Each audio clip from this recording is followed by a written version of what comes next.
예전에 한국에 살고 있을 때는 잘 몰랐는데요. 미국에 살면서 한국을 가끔씩 방문을 하다 보면요, 느껴지는 게 하나가 있습니다. 여러분 다 공감하시겠지만, 이 만들어진 그 길, 만들어진 도로, 이 길에 비해 가지고 자동차가 엄청 많다는 것입니다. 자, 그러니까 이 걸어가는 보행자, 그리고 차를 운전하는 운전자, 이 동시에 비좁은 길을 함께 지나다니기가 굉장히 위험하고 굉장히 어렵습니다. 저 역시 어릴 때 하루는요, 제가 아주 잘 아는 분과 함께 길을 걸어가고 있는데, 이 차 한 대가 속도를 줄이지 않고 그 좁은 골목길로 들어오는 겁니다. 들어와가지고요, 제 옆에 있는 분 옆을 싹 지나가는데, 정말 거짓말 조금 못해가지고 한 종이 한 장 차이, 이렇게 위험하게 싹 지나가는 겁니다. 그걸 보고 같이 가던 제가 잘 아는 분이, 운전 참 무식하게 한다, 운전 참 더럽게 한다, 이 차가 걸어다니는 사람한테 양보를 해줘야 되는 거 아니냐, 이렇게 말하는 걸 제가 들었습니다. 똑같은 분과 하루는 그분이 직접 운전하는 그 차를 제가 타고 골목길을 지나가고 있었는데요, 마침 사람들이 또 많은 사람들이 골목길을 지나가고 있었습니다. 근데 이 차가 들어가고 있는데도 이 보행자들이 그냥 비켜주지 않은 채 그냥 걷고 있는 것입니다. 운전하시는 그분이 이 빵빵거리니까요, 그제서야 한 남자분이 고개를 이렇게 뒤로 돌아보더니 한참 노려보더니 이제 슬글슬글 피해주는 겁니다. 그 모습을 보고 운전하시는 분이, 지가 노려보면 어쩔 건데, 아니 이 양반아, 차가 오면은 당연히 사람 비켜줘야 되는 거 아니냐, 이게 혼잣말로 그렇게 중얼중얼 거리는 걸 제가 들었습니다. 그분이 제 어머님이십니다. 똑같이 비좁고 똑같이 복잡한 길을 지나가고 있는데, 하루는 보행자로, 하루는 운전자로 그렇게 지나가고 있습니다. 근데 반응이 서로 다릅니다. 왜 그렇겠습니까? 내 입장이 먼저기 때문입니다.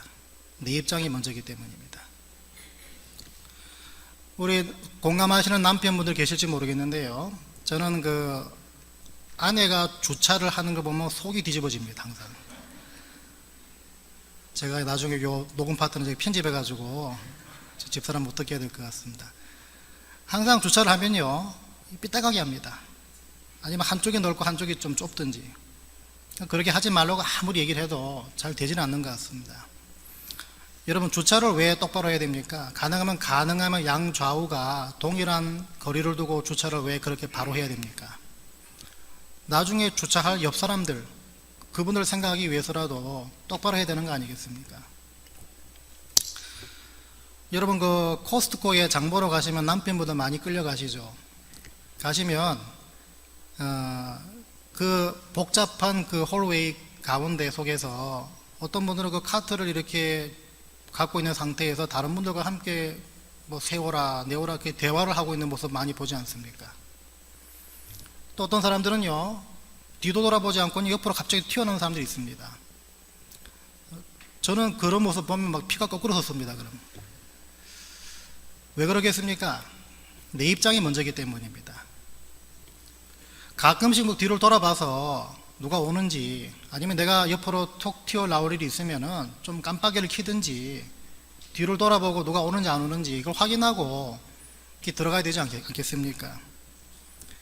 근데 이런 의식이 왜 부족하겠습니까? 아주 사소한 부분이겠지만요, 그것이 왜 생활화되지 않겠습니까? 항상 내 입장이 먼저기 때문입니다.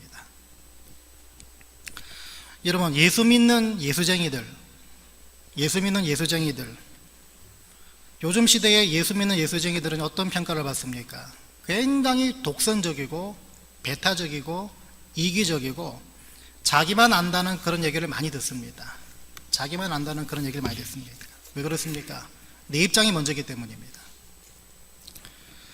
자, 그래서 여러분, 이걸 한번 잘 생각해 보시기 바랍니다.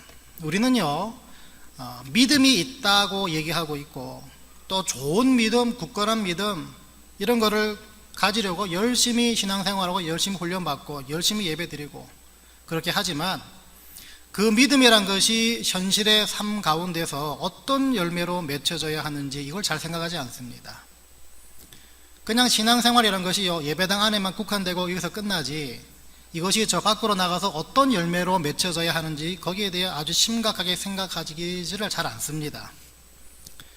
여러분, 현실에서 많이 맺어야 하는 믿음의 열매들이 있습니다. 그 가운데 예수를 우리가 잘 믿으면 잘 믿을수록 자연스럽게 맺어야 되는 열매는 바로 타인, 다른 사람을 존중하고 다른 사람을 배려할 줄 아는 모습입니다. 이게 왜 그런가 하면 우리가 예수님의 모습을 닮아가도록 부름받은 사람들인데 성경에 나오는 예수님의 모습을 하나하나 뜯어보면 어떤 모습들입니까? 자기를 부인하며 자기 십자가를 지신 모습이었고 더 나아가서 우리를 위해서 대신 죄를 지신 모습이었습니다. 그러니까 모든 것이 본인이 아닌, 모든 것이 내가 아닌 바로 타인에게, 우리들에게 맞춰져 있다는 것입니다. 그러니까 예수를 잘 믿으면 잘 믿을수록 타인을 위해 사는 열매가 맺혀져야 되는 것이 마땅하다는 것입니다. 여러분, 오래전에 한국에 있는 고등학교들 중에요, 거창고등학교라는 학교가 있습니다. 이 거창고등학교의 그 직업 선택의 10계명이란 그 글이 아주 화제가 된 적이 있습니다. 그 거창고등학교가요, 그 기독교 이념을 바탕으로 해서 건립된 학교이기 때문에 예배실이 있습니다. 그 예배실에 들어가면요, 이 직업 선택 10계명이란 이 글이 액자에 담겨져 있는데 그 직업 선택 10계명의 내용을 보면 이렇습니다. 첫 번째가 월급이 적은 쪽을 택하라.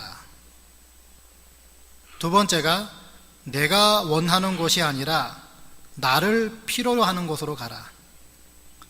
세 번째가 승진의 기회가 없는 곳을 택하라.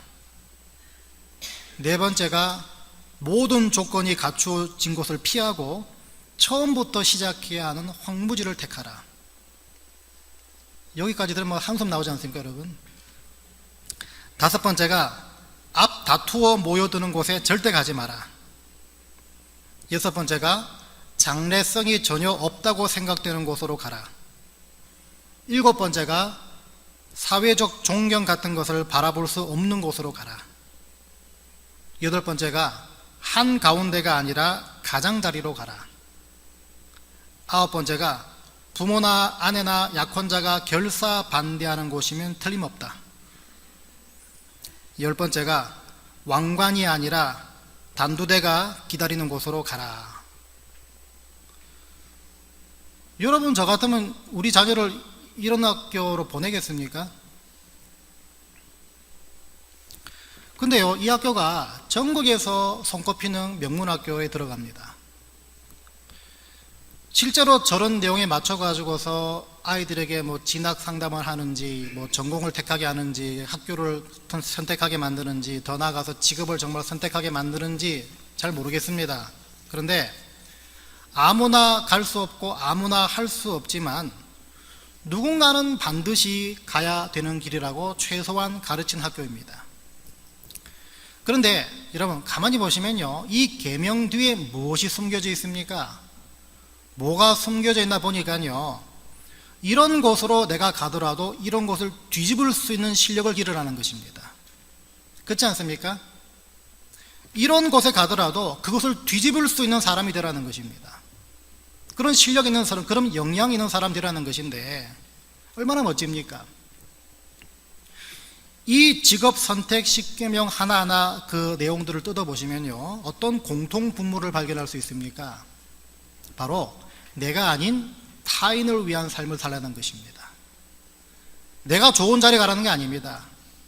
타인에게 좋은 자리를 양보하라는 것입니다. 그런데 그 좋은 자리를 양보하더라도 그 자리를 내가 뛰어넘고도 남을 수 있는 실력을 기르라는 것입니다. 오늘 우리가 살펴볼 안디옥 교회도 그렇고요, 그곳의 지도자였던 바울과 바나바도 마찬가지입니다. 우리가 지난 주일에 살펴봤듯이요, 하나님께서는 이 베드로를 통해서 복음은 이방인들에게도 선포되어야 하고 이방인들도 구원의 대상이라고 말씀하셨습니다. 그래서 이 이방인 고넬료가요, 베드로가 전한 그 복음을 듣고 예수를 믿게 됐습니다. 이 놀라운 사건이 예루살렘에까지 보고가 되죠. 그런데 그 당시는 아직까지 유대교회에 있다가 기독교로 개종한 그 유대인 출신 성도들이 교회에 많았기 때문에 이방인들이 복음을 듣고 예수를 믿게 됐다는 그 소식이 그렇게 반가운 소식으로 들려지질 않았습니다. 그런데요, 11장 초반부를 보니까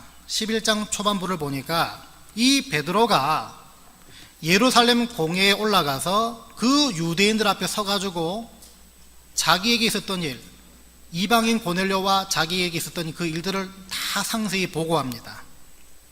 그리고 그 말을 듣던, 그 보고를 듣던 그 유대인들이 11장 18절을 보니까 이렇게 반응합니다. 그들이 이 말을 듣고 잠잠하여 하나님께 영광을 돌려 이르되, 그러면 하나님께서 이방인에게도 생명 얻는 회개를 주셨도다 하니라. 이게 무슨 말입니까? 이 복음 받아들이는 거 이방인도 똑같이 받아들일 수 있다. 그걸 이제 공적으로 인정하기 시작하는 것입니다. 그래서 이 일 후에 이 복음이 좀 더 많은 사람들한테 뻗쳐나가기 시작했는데, 뻗쳐나간 곳이 또 어디인가 보니까요, 그 중에 하나가 바로 안디옥이란 곳이었는데 이방인들이 많이 모여 살던 곳이었습니다. 거기서 많은 이방인들은 예수를 믿게 됩니다. 그래서 20절에 이렇게 얘기합니다. 그 중에 구브로와 구레네 몇 사람이 안디옥에 이르러 헬라인에게도 말하여 주 예수를 전파하니 주의 손이 그들과 함께 하심에 수많은 사람들이 믿고 주께 돌아오더라. 엄청나게 많은 사람들이 예수를 믿고 돌아오게 됩니다. 너무 많은 사람들이 갑자기 믿게 되니까요, 하나님 말씀을 체계적으로 가르치는 일꾼, 지도자, 설교자가 필요했던 것 같습니다. 그래서 예루살렘 교회에서 한 인물을 파송하는데 누구였습니까? 누굽니까? 또 질문한다고 또 하나님, 예수 둘 중에 하나는 그렇게 생각하지 마시고, 누굴 파송했습니까? 아까 어린이 설교 나오지 않았습니까? 누굽니까? 예, 바나바죠. 왜 그렇게 겸손하십니까? 좀 아는 척 하시기 바랍니다. 좀.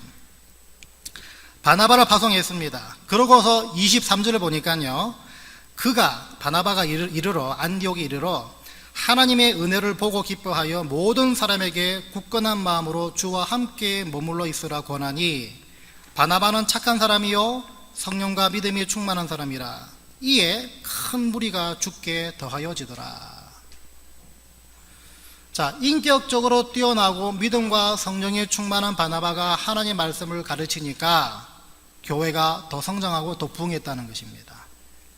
교회 성장과 부흥의 그 원동력이 지금 바나바에게 있다고 분명히 직시하고 있습니다.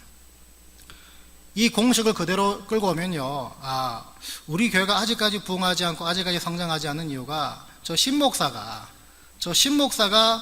못 착하지 않고 믿음과 성령에 충만하지 않아서 이렇게 된 거구나 라고 생각하시면 여러분 큰 오산입니다. 다 같이 책임이 있는 거죠. 이런 분만 꼭 따가지고 항상 목회자, 설교자 막 지적하는 분들이 계시는데, 그러지 마시고 손이 가리키면 나머지 세 손가락 누굴 가리킵니까? 자기를 가리키죠. 그죠? 더 놀라운 것은 바나바가 갑자기 바울을 찾아 나선 것입니다. 아무래도 막 감당하지 못할 정도로 수많은 사람들이 몰려들고 막 하나님 말씀에 갈급해 하니까 자기와 똑같이 말씀을 가르칠 동역자가 필요했던 것 같습니다. 그래서 바울을 찾아 나섰는데, 근데 여러분 이렇게 하기가 참 쉽지 않은 이유가 있습니다. 바울은요, 이미 10년이 넘는 시간 동안 자기 고향 다소에서 은거 내지 칩거하고 있는 상태였습니다. 그러니까 10년이 넘는 시간 동안 그 사역의 중심 현장에 멀어져 있었다는 말은 뭡니까? 많은 사람들이 이 바울을 잊기에 아주 충분한 시간이었다는 것입니다. 물론 바나바와 바울의 그 인연은요, 그 전에 딱 한 번 있었습니다. 바울이 원래 예수 믿는 사람들을 잡아가지고 옥에 가두던 사람 아니었습니까? 그런데 이 사람이 어느 날 갑자기 회심을 했습니다. 그런데 그랬던 사람이 회심을 하니까 그 바울의 회심을 아무도 믿어주지 않았습니다. 그런데 바로 그때 이 바나바 이 사람만이 이 바울을 변호해 준 적이 있습니다. 그러니까 이 말은 바나바한테는 이미 바울 같은 그 바울 같은 아웃사이더를 변호하고 지지해줬던 경험이 있었다는 것입니다. 그래서 긴 시간이 지났음에도 불구하고 바울을 찾아갔다는 것은 무슨 말이겠습니까? 하나님께서는 이 바나바에게 이 편견과 선입관을 가지고 사람을 보지 않는 그 눈을 주셨다는 것입니다. 그래서 여러분, 이 바나바는요, 99명이 저 사람 절대 안 됩니다 라고 말할 때 이 바나바만큼은요, 아닙니다, 저 사람도 하나님이 택하신 일꾼입니다, 이렇게 말할 수 있는 단 한 사람이었다는 것입니다. 결국 아웃사이더를 변호하고 지지해줬던 이 바나바만큼 아웃사이더 이방인들이 줄을 이룬 이 안디옥 교회에서 목회를 잘 할 수 있는 사람이 어디 있었겠습니까? 더 나아가서 실제로 10년 넘는 시간 동안 마치 아웃사이더 같은 그런 삶을 살았던 바울, 이 사람만큼 아웃사이더였던 이방인들의 그 입장을 이해해 줄 수 있는 사람이 어디 있었겠습니까? 그러니까 하나님께서는요, 이 이방인 사역을 위해서 바나바와 바울이라는 그 드림팀을 지금 만들어 주신 것입니다. 이 바나바도 그렇고요, 이 바울도 그렇고요, 이 두 사람에게는 기본적으로 내가 아닌 상대방 입장에서 생각할 수 있는 이 마인드가 최소한 이 사람들한테 있었다는 것입니다.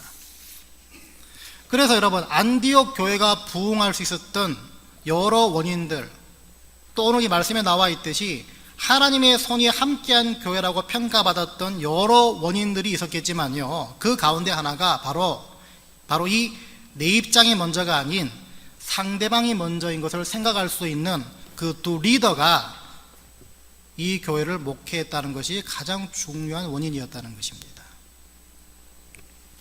이런 지도자와 이런 성도들이 모인 교회다 보니까 이 교회가 결국 어떤 평가를 받게 되는가 보니까요, 저 뒤에 26절을 보니까요, 제자들이 안디옥에서 비로소 그리스도인이라 일컬음을 받게 되었더라, 이 말씀이 나옵니다. 이 그리스도인이라는 이 말은요, 이 11장 26절 이전에는 나오지 않습니다. 등장하지 않다가 이제 사도행전 11장 26절에 와서 이 안디옥 교회 성도들을 통해서 그리스도인이란 이 단어가 처음 나오기 시작하는데, 여기 그리스도인의 이 진정한 의미가 뭔가 하면요, 그리스도의 것, 그리스도의 소유라는 그 의미입니다.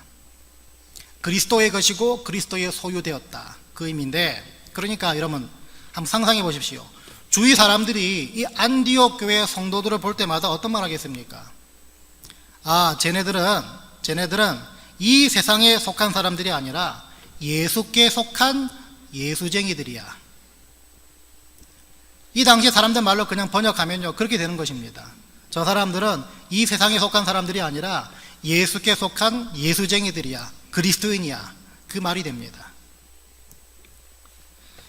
여기 계신 저와 여러분들이 바로 이 예수쟁이란 말을 듣게 되시길 바랍니다. 근데 여러분, 이 시대에 우리는요, 똑같은 예수쟁이란 말을 듣지만은요, 이때와는 전혀 다른 의미와 이미지를 가진 예수쟁이란 말을 듣습니다. 지금 현대 우리가 들을 때 예수쟁이라는 그 말에는 어떤 의미와 어떤 이미지가 담겨져 있겠습니까? 아까 말씀드린 것처럼 고집불통, 앞뒤 꽉꽉 박힌 사람, 이기적인 모습, 듣지는 않고 말만 하는 사람, 이런 이미지가 현대 시대의 예수쟁이가 담고 있는 의미와 이미지라는 것입니다. 그때와 많이 다르다는 것이죠.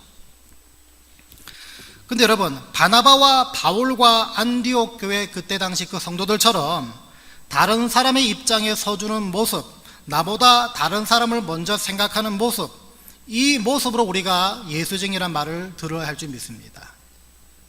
저와 여러분이 이 세상에 속한 자들이 아니라 하나님께 속한 성도라는 이 사실을 이렇게 다른 사람의 입장에 서주고 다른 사람을 나보다 먼저 생각해주는 모습으로 증명하시길 바랍니다. 그러면 저와 여러분을 통해서 이 예수쟁이의 의미와 이미지가 분명히 바뀔 수 있다는 것입니다.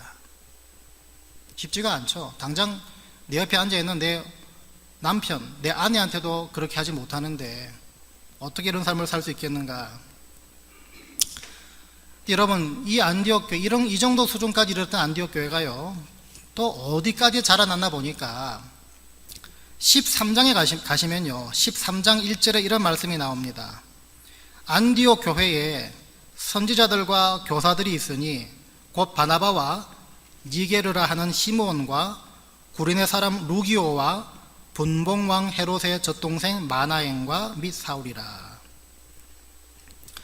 여러분, 11장에서 13장으로 넘어가니까요, 이 안디옥 교회가 우리가 예상했던 것보다 더 많이 부흥했던 것 같습니다. 그러다 보니까 이 바울과 바나바 외에 더 많은 일꾼들이 요구가 된 것 같습니다. 그래서 이 교회 자체적으로 일꾼들을 더 뽑았는데 그 사람들이 바로 시몬과 루기오와 마나엔이라는 사람이었다는 것입니다. 그런데 자료를 보니까요, 이 시므온이라는 사람은요, 흑인이었을 거라고 추측을 합니다. 그 당시 흑인이었다, 곧 뭐와 연결됩니까? 노예, 아니면 천한 신분. 루기오 역시 흑인, 혹은 이 흑인 아니면 노예 출신, 이렇게 예상을 합니다. 추측을 합니다. 그리고 이 마나엔은요, 유대인들과 이방인들이 다 함께 싫어했던 이 로마의 고급 관리 집안 출신이거나 아니면 왕족 집안 출신일 확률이 높다, 그렇게 예상을 합니다. 이 자료들마다 이 세 사람을 약간씩 다르게 설명하고 있지만요, 중요한 것은 이 세 사람 모두 다 혈통적으로나 지식의 수준으로 봤을 때 아니면 사회적으로 봤을 때 결코 함께 융화되기 힘든 배경을 가진 사람들이었다는 말입니다. 자, 근데 그럼에도 불구하고 이 사람들이 안디옥 교회, 그 수많은 사람들이 모인 교회의 지도자로 세워졌다는, 이건 뭘 말하겠습니까?